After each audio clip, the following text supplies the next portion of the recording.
আসসালামু আলাইকুম রহমতুল্লাহ। আদম সৃষ্টি থেকে কিয়ামত পর্যন্ত মানবজাতির জন্য দাজ্জালের চেয়ে বড় ফিতনা আর নেই। সে এমন অলৌকিক বিষয় দেখাবে যা দেখে মানুষ দিশেহারা হয়ে পড়বে। দাজ্জাল নিজেকে প্রভু ও আল্লাহ হিসেবে দাবি করবে। তার দাবির পক্ষে এমন কিছু প্রমাণ উপস্থাপন করবে যে সম্পর্কে নবীজি সাল্লাল্লাহু আলাইহি সাল্লাম আগেই সতর্ক করেছেন। মুমিন বান্দাগণ এগুলো দেখে মিথ্যুক দাজ্জালকে সহজেই চিনতে পারবে এবং আল্লাহর প্রতি তাদের ঈমান আরো বৃদ্ধি পাবে। কিন্তু দুর্বল ঈমানদার লোকেরা বিভ্রান্তিতে পড়ে ঈমান হারা হবে। দাজ্জাল নিজেকে রব বা প্রভু হিসেবে দাবি করবে। ঈমানদারের কাছে এ দাবিটি সুস্পষ্ট দিবালোকের মতো মিথ্যে বলে প্রকাশিত হবে। দাজ্জাল তার দাবির পক্ষে যত বড় অলৌকিক ঘটনাই পেশ করুক না কেন, মুমিন ব্যক্তির কাছে এটি সুস্পষ্ট হবে যে সে একজন অক্ষম মানুষ। পানাহার করে, নিদ্রা যায়, পেশাব পায়খানা করে, সর্বোপরি সে হবে অন্ধ। যার ভিতরে মানবীয় সব দোষগুণ বিদ্যমান, সে কিভাবে রব বা আল্লাহ হতে পারে? একজন সত্যিকার মুমিনের বিশ্বাস হলো মহান আল্লাহ সর্বপ্রকার মানবীয় দোষ ত্রুটি হতে সম্পূর্ণ মুক্ত। কোনো সৃষ্টিজীবী তার মতো নয়। আল্লাহকে দুনিয়ার জগতে কোনো মানুষের পক্ষে দেখাও সম্ভব নয়। ফাতেমা বিনতে কাউস রাদিয়াল্লাহু তাআলা আনহু থেকে বর্ণিত, তিনি বলেন, আমি মসজিদে গমন করে নবী সাল্লাল্লাহু আলাইহি সাল্লামের সাথে নামাজ আদায় করলাম। আমি ছিলাম মহিলাদের কাতারে। তিনি নামাজ শেষে হাসতে হাসতে মিম্বরে উঠে বসলেন। প্রথমে তিনি বললেন, প্রত্যেকেই যেন আপন আপন জায়গায় বসে থাকে। অতঃপর তিনি বললেন, তোমরা কি জানো আমি কেন তোমাদেরকে একত্রিত করেছি? তারা বললেন, আল্লাহ এবং তার রাসূলই ভালো জানেন। অতঃপর তিনি বললেন, আমি তোমাদেরকে এ সংবাদ দেওয়ার জন্য একত্রিত করেছি যে তামিমদারি ছিল একজন খ্রিস্টান লোক।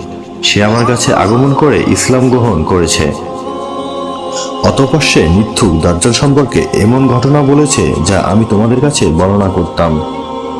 লাক্ষম ও জুজাম গোত্রের 3 জন লোকের সাথে সে সাগর পথে ভ্রমণে গিয়েছিল। দুর্যোগপূর্ণ আবহাওয়ায় শিকার হয়ে 1 মাস পর্যন্ত তারা সাগরেই ছিল। অবশেষে তারা সাগরের মাঝখানে একটি দ্বীপে অবতরণ করল। দ্বীপের ভিতরে প্রবেশ করে তারা মোটা মোটা এবং প্রচুর চুল বিশিষ্ট একটি অদ্ভুত প্রাণীর সন্ধান পেল। চুল দ্বারা সমস্ত শরীর আবৃত থাকার কারণে প্রাণীটিকে নির্ধারণ করতে সক্ষম হলো না।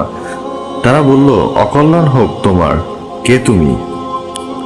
সে বলল, আমি সংবাদ সংগ্রহকারী গোয়েন্দা। তারা বলল, কিসের সংবাদ সংগ্রহকারী? অতঃপর প্রাণীটি দ্বীপের মধ্যে একটি ঘরের দিকে ইঙ্গিত করে বলল, হে লোক সকল, তোমরা ওই ঘরের ভিতরে অবস্থানরত লোকটির কাছে যাও।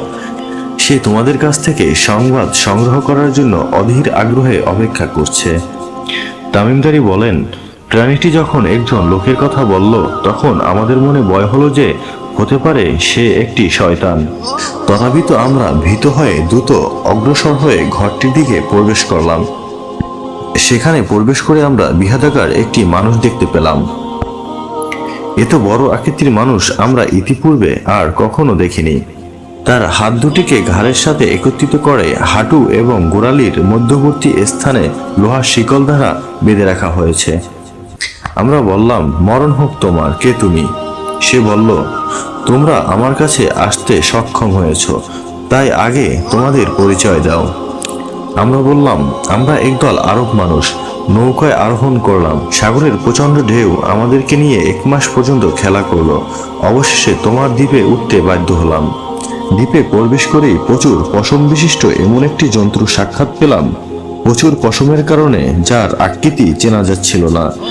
আমরা বললাম, অকল্যাণ হোক তোমার, কে তুমি? সে বলল, আমি সংবাদ সংগ্রহকারী গোয়েন্দা। আমরা বললাম, কিসের সংবাদ সংগ্রহকারী? অতঃপর প্রাণীটি দ্বীপের মধ্যে এই ঘরের দিকে ইঙ্গিত করে বলল, হে লোক সকল, তোমরা ওই ঘরের ভিতরে অবস্থানরত লোকটির কাছে যাও। সে তোমাদের নিকট থেকে সংবাদ সংগ্রহ করার জন্য অধিক আগ্রহে অপেক্ষা করছে। তাই আমরা তার ভয়ে তোমার কাছে দ্রুত আগমন করলাম। হতে পারো তুমি একজন শয়তান। এ ভয় থেকেও আমরা নিরাপদ নই। সে বলল, আমাকে তোমরা বাইসান সম্পর্কে সংবাদ দাও। আমরা তাকে বললাম, বাইসানের কি সম্পর্কে জিজ্ঞেস করছো? সে বলল, আমি তথাকার খেজুরের বাগান সম্পর্কে জিজ্ঞাসা করছি। সেখানের গাছগুলো এখনো ফল দেয়? আমরা বললাম, হ্যাঁ। সে বলল, সেদিন বেশি দূরে নয় যেদিন গাছগুলোতে কোনো ফল ধরবে না। অতঃপর সে বলল, আমাকে বুহাইরাতুত তাবাইয়া সম্পর্কে সংবাদ দাও। আমরা তাকে বললাম, বুহাইয়াতুত তাবাইয়ার কি সম্পর্কে জিজ্ঞেস করছো? সে বলল, আমি জানতে চাই সেখানে কি এখনো পানি আছে। আমরা বললাম, তথায় প্রচুর পানি আছে। সে বলল, অচিরেই তথাকার পানি শেষ হয়ে যাবে। সে পুনরায় বলল, আমাকে যুগান নামক ঝর্ণা সম্পর্কে সংবাদ দাও। আমরা তাকে বললাম, সেখানকার কি সম্পর্কে তুমি জানতে চাও? সে বলল, আমি জানতে চাই সেখানে কি এখনো পানি আছে, লোকেরা কি এখনো সে পানি দিয়ে চাষাবাদ করছে। আমরা বললাম, তথায় প্রচুর পানি রয়েছে, লোকেরা সে পানি দিয়ে চাষাবাদ করছে। সে আবার বলল, আমাকে উম্মিদে নবী সম্পর্কে জানাও। আমরা বললাম, সে মক্কায় আগমন করে বর্তমানে মদিনায় হিজরত করছে। সে বলল, আরবরা কি তার সাথে যুদ্ধ করেছে? আমরা বললাম, হ্যাঁ। সে বলল, ফলাফল কি হয়েছে? আমরা তাকে সংবাদ দিলাম যে পার্শ্ববর্তী আরবদের উপর তিনি জয়লাভ করেছেন, ফলে তারা তার আনুগত্য স্বীকার করে নিয়েছে। সে বলল, তাই নাকি? আমরা বললাম, হ্যাঁ তাই। সে বলল, তার আনুগত্য করাই তাদের জন্য ভালো। এখন আমার কথা শোনো, আমি হলাম দাজ্জাল। অচিরেই আমাকে বের হওয়ার অনুমতি দেওয়া হবে। আমি বের হয়ে 40 দিনের ভিতরে পৃথিবীর সমস্ত দেশ ভ্রমণ করব। তবে মক্কা মদিনায় প্রবেশ করা আমার জন্য নিষিদ্ধ থাকবে। যখনই আমি মক্কা বা মদিনায় প্রবেশ করতে চাইব, তখনই ফেরেশতাগণ কোষমুক্ত তলোয়ার হাতে নিয়ে আমাকে তাড়া করবে। মক্কা মদিনায় প্রতিটি প্রবেশ পথে ফেরেশতাগণ পাহারা দিবে। হাদিসের বর্ণনাকারী ফাতেমা বিনতে কায়েস বলেন, নবীজি সাল্লাল্লাহু আলাইহি সাল্লাম হাতের লাঠি দিয়ে মিম্বরে আঘাত করতে করতে বললেন, এটাই মদিনা, এটাই মদিনা, এটাই মদিনা। অর্থাৎ এখানে দাজ্জাল আসতে পারবে না। অতঃপর নবীজি সাল্লাল্লাহু আলাইহি সাল্লাম মানুষকে লক্ষ্য করে বললেন, তামিমদারির হাদিসটি আমার কাছে খুবই ভালো লেগেছে। তার বর্ণনা আমার বর্ণনার অনুরূপ হয়েছে, বিশেষ করে মক্কা ও মদিনা সম্পর্কে। শুনে রাখো সে আছে ভূমধ্য সাগরে অথবা আরব সাগরে, তা না হয় পূর্ব দিকে। এই বলে তিনি পূর্ব দিকে ইঙ্গিত করে দেখালেন। ফাতেমা বিনতে কায়েস বলেন, আমি হাদিসটি নবীজি সাল্লাল্লাহু আলাইহি সাল্লামের নিকট হতে মুখস্থ করে রেখেছি। পরম করুণাময় মহান আল্লাহ তাআলা আমাদের সকলকে দাজ্জালের ফিতনা থেকে বেঁচে থাকার তৌফিক দান করুক।